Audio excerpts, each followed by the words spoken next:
అల్లం ఎల్లిగడ్డ పేస్ట్లో ఎన్ని కల్తీలు అవుతున్నాయో మీకు తెలుసా? అసలు నేను చూపిస్తారండి. అందరూ అల్లం ఎల్లిగడ్డ పేస్ట్ చేస్తారు, మేము కూడా చేస్తాం. కానీ మా డిఫరెన్స్ ఏందో చూడండి. సింపుల్గా మనం ఎల్లిగడ్డల్ని పాయలు ఎట్లా చేస్తామో చూడండి మీరు. ఈ మిషన్లో ఎల్లిగడ్డను వేస్తే ఎల్లి పాయలు చేసి ఇస్తుంది మనకి. ఇప్పుడు పాయలు అయితే రెడీ అయినాయి.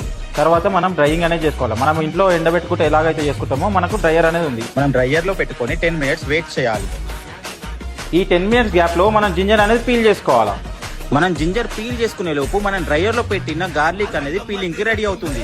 ఇది గార్లిక్ పీలింగ్ మిషన్ అండి. మనం గార్లిక్ వేసుకుంటే మనకు పీల్ అయ్యి ఇస్తుంది. ఇప్పుడు పీలింగ్ చేసుకున్న జింజర్ని మనం డ్రైయింగ్ చేసుకుంటాం. ఇలా డ్రై చేసుకున్న జింజర్ ని పీల్ చేసుకున్న గార్లిక్ ని 50% జింజర్ 50% గార్లిక్ వేసుకొని పేస్ట్ అనేది చేస్తాం. ఈ విధంగా ఫ్రెష్ జింజర్ గార్లిక్ పేస్ట్ అనేది మా దగ్గర రెడీ అవుతుంది.